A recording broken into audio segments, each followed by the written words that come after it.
আমরা প্রায়শই ছোটোখাটো জিনিসগুলোকে ইগনোর করি। আর এই ছোটোখাটো জিনিসগুলোকে ইগনোর করার ফলে পরবর্তীকালে যে জিনিসটা প্রতি আমরা ইগনোর করেছি আস্তে আস্তে দেখা যায় সেটা বৃহৎ আকার ধারণ করলো, এবং যার ফলে কি হয় যে আমরা বড় ডাক্তারকে দেখাতে হয়, দামি দামি ওষুধ খেতে হয়, যার কিন্তু পার্শ্ব প্রতিক্রিয়া থাকবে। এখন প্রশ্ন হচ্ছে যে আমি কি তাহলে ওষুধের বিপক্ষে কথা বলছি? না, একদম না, আমি ওষুধের বিপক্ষে কথা বলছি না। আমি বলছি ওষুধ পর্যন্ত যাতে আপনাকে যেতে না হয়। ওষুধের বিপক্ষে কথা বলার আমি কেউ নয়, কিন্তু আমাদের প্রতিদিনকার জীবনে এমন কিছু কিছু জিনিস থাকে যেগুলো আমরা এর সম্মুখীন হই, বিভিন্ন রকম ছোটোখাটো রোগ এর সম্মুখীন হই। কিন্তু আমরা কি করি যে যখনই আমাদের কিছু একটা ঘটে, আমরা আমাদের হাতের মধ্যে থাকা কিছু জিনিস যেগুলো উপকারে লাগতে পারে সেগুলোকে নিয়ে না ভেবে সরাসরি ডাক্তারের কাছে চলে যাই, গিয়ে মেডিসিন খেয়ে। আমি এটার বিপক্ষে।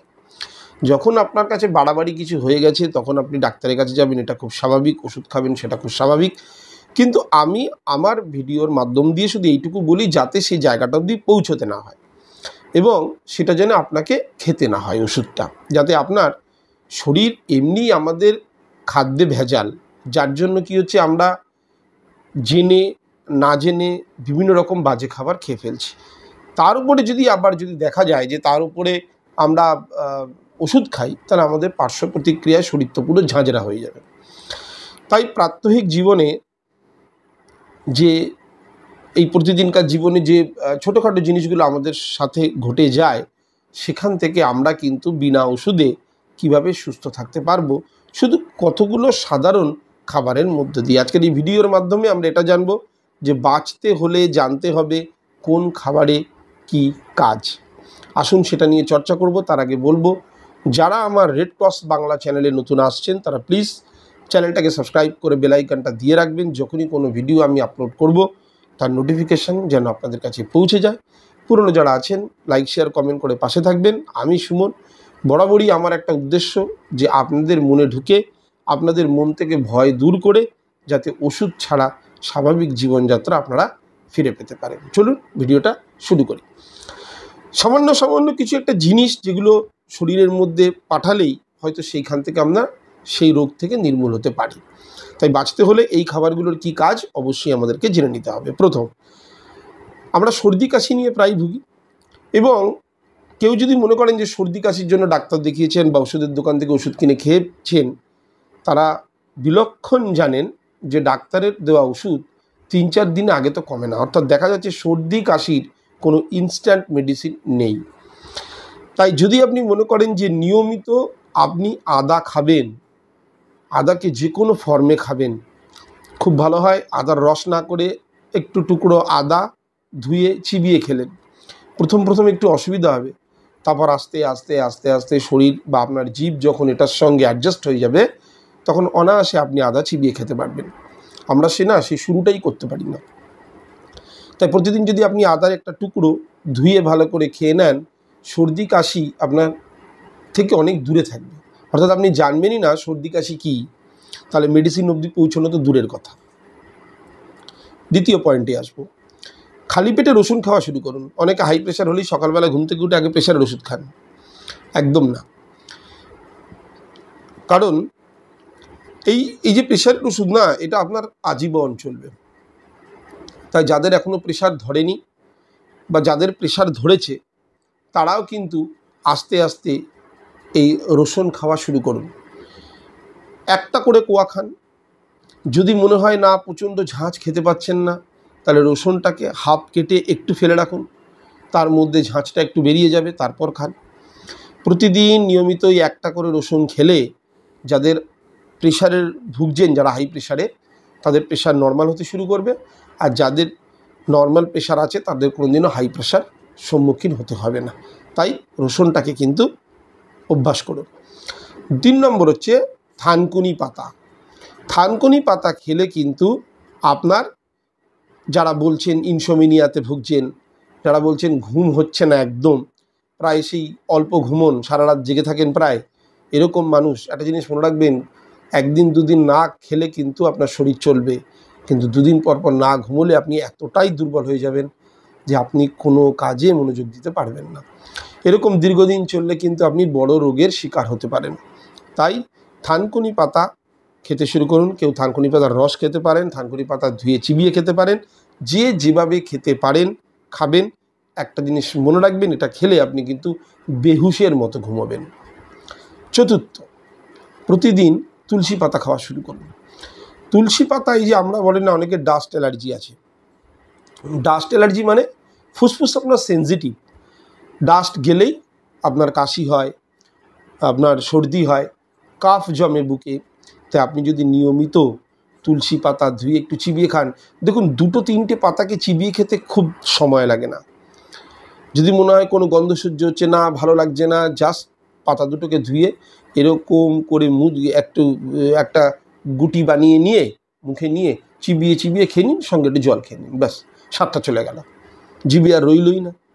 এটা যদি দীর্ঘদিন করেন না, কোনো জিনিসটা কিন্তু একটা দিন বা 2 দিনে হবে না। দীর্ঘদিন যদি ধরে আপনি করতে পারেন, আপনি দেখবেন আপনি এখান থেকে কী হবে না, আপনার ফুসফুস খুব স্বাভাবিক হবে, আপনার বুকটা না খুব হালকা অনুভব হবে।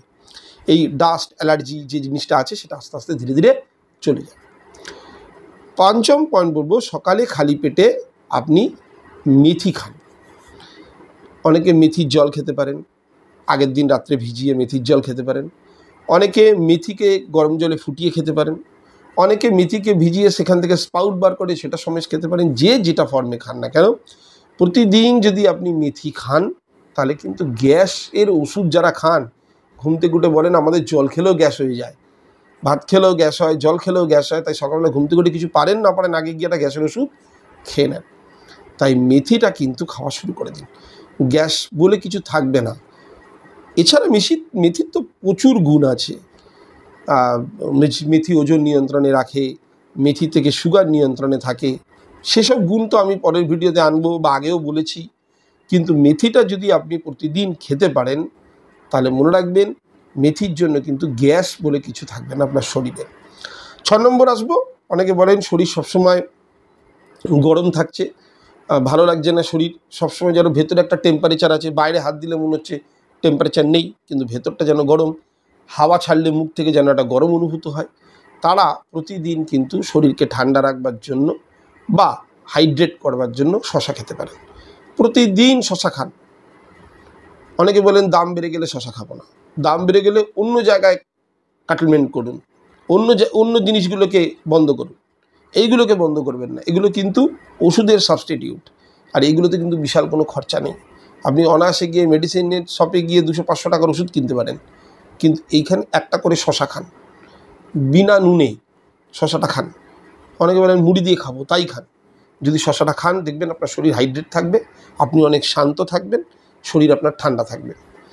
আর যেটা সবথেকে গুরুত্বপূর্ণ যেটা, সেটা হচ্ছে জল। প্রতিদিন পর্যাপ্ত জল পান করুন। অনেকে বলেন যে না আমার তো জল খেতেই পারি না, খেতে হবে কম করে। দেখুন 24 ঘন্টার মধ্যে আমি ধরে নিলাম আপনি 7-8 ঘন্টা ঘুমের জন্য বাদ দিলেন, তাহলে রইল বাকি 16 ঘন্টা। 16 ঘন্টায় 8 গ্লাস জল কোনো ব্যাপার না। প্রতি ঘন্টায় 1 গ্লাস করলে 16 গ্লাস হয়। প্রতি ঘন্টায় 2 গ্লাস, 2 ঘন্টায় 1 গ্লাস খান। প্রতি ঘন্টায় 1 গ্লাস না পারেন 2 ঘন্টায় 1 গ্লাস খান। বাকি যে 16 ঘন্টা আপনার পড়ে আছে ঘুম ছাড়া, আপনি কিন্তু অনায়াসে 8 গ্লাস জল খেয়ে নিতে পারেন। একটা জিনিস সবসময় মনে রাখবেন, শরীরে বিভিন্ন সিস্টেমের সঠিকভাবে কার্যকারিতা বজায় রাখতে গেলে আপনাকে কিন্তু জল দিতেই হবে পর্যাপ্ত পরিমাণে। আদারওয়াইজ কিন্তু জল আপনার মাসল থেকে জলটাকে টানবে শরীর, তখন কিন্তু আপনার মাসলে ক্র্যাম্প দেখা দেবে, ব্যথা দেখা দেবে। আমরা এই প্রায়শই বলি না শরীরে খুব ব্যথা হচ্ছে, এই কারণে পর্যাপ্ত জল আপনি খাচ্ছেন না। তো এই সিস্টেমটাকে রান করাতে গেলে যেমন মেশিনের তেল দরকার হয়, তেমনি শরীরের কিন্তু জল দরকার হয়। পর্যাপ্ত জল খান। আজকে যে খাবারগুলো বললাম সেগুলোর উপর কিন্তু কোনো রকেট সায়েন্স নেই। এগুলো হচ্ছে আপনার শরীরে প্রত্যেক দিন আমরা যেসব রোগের সম্মুখীন হই, এই কয়েকটা টোটকা আপনি যদি ফলো করেন, এই সাধারণ জিনিসগুলো যদি আপনি খান, আপনি কিন্তু আপনার জীবনে আপনিই সুস্থ থাকবেন, অন্য কাউকে সুস্থ করতে যাচ্ছেন না, আপনিই সুস্থ থাকবেন। সুতরাং পারছি না, হচ্ছে না, কোনো জিনিসকে ইউজ টু করতে গেলে, অভ্যাসে পরিণত করতে গেলে রুটিন মাফিক এটাকে কিন্তু ফলো করতে হবে। 3 দিন 4 দিন খেয়ে বলবেন হলো না তো, দীর্ঘদিন ওষুধ যদি বছরের পর বছর চালিয়ে দিতে পারেন, তাহলে যেটা প্রাকৃতিক জিনিস সেটাকে কেন চালাতে পারবেন না? আসুন এই ভিডিওর মাধ্যমে আমরা সবাই শপথ করি যে আগামী 3 মাস অন্ততপক্ষে এগুলোকে খেয়ে দেখব, তারপর দেখব শরীরে কী পরিবর্তন ঘটল। আজকের জন্য এতটুকুই। আবার বলছি, যারা কেউ যদি অন্য কোনো ধরনের ভিডিও চাইছেন, অন্য কোনো টপিকের উপরে, কমেন্টে অবশ্যই পাঠাবেন কী টপিকের উপর ভিডিও চাইছেন। আমি আমার যথাসাধ্য চেষ্টা করব যে ফুল ইনফরমেশানটা আপনাদের সামনে তুলে ধরতে। আজকের জন্য এতটুকুই। সুস্থ থাকবেন, ভালো থাকবেন, নমস্কার।